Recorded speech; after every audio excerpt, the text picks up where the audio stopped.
আসসালামু আলাইকুম ওয়া রাহমাতুল্লাহি ওয়া বারাকাতুহু। 10 মিনিট মাদ্রাসায় আপনাকে স্বাগতম। শয়তানের চক্রান্ত ও বাঁচার 10টি উপায়।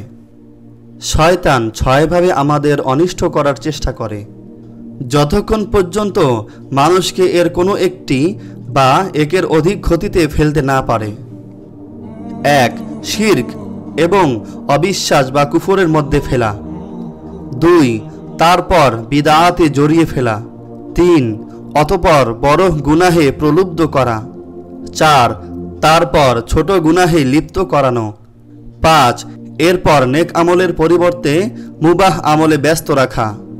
যে কাজে গুনাহ বা সওয়াব কোনোটি হয় না এমন কাজকে মুবাহ বলে, যেমন খাওয়া, ঘুম ইত্যাদি। উপরের কোনো উপায় যদি অনিষ্ট না করতে পারে তাহলে অবশেষে অধিক সওয়াবের আমলের পরিবর্তে তুলনামূলক কম সওয়াবের আমলে ব্যস্ত রাখা। এবার আমরা জানব শয়তান থেকে আত্মরক্ষার 10টি উপায়। 1. আল্লাহর কাছে শয়তানের অনিষ্ট থেকে আশ্রয় চাওয়া।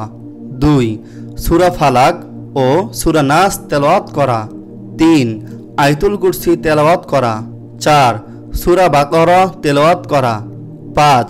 সূরা বাকারার শেষ 2 আয়াত তেলাওয়াত করা। 6. লা ইলাহা ইল্লাল্লাহু ওয়াহদাহু লা শারীকা লাহু লাহুল মুলকু ওয়া লাহুল হামদু ওয়া হুয়া আলা কুল্লি শাইইন কাদির 100 বার পড়া, যার অর্থ আল্লাহ ছাড়া ইবাদতের যোগ্য কোনো মাবুদ নেই, তিনি এক, তার কোনো শরীক নেই, রাজত্ব তারই, প্রশংসা মাত্রই তার, তিনি সকল কিছুর উপর ক্ষমতাবান। অধিক হারে আল্লাহর জিকির করা, উত্তম রূপে ওযু করা এবং সালাত আদায় করা, অসার কথা বলা, অতিরিক্ত ঘুম, অতিরিক্ত খাওয়া ও অহেতুক লোকজনের সাথে মেলামেশা থেকে নিজেকে বিরত রাখা।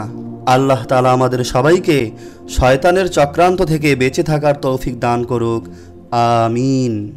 জাযাকাল্লাহ।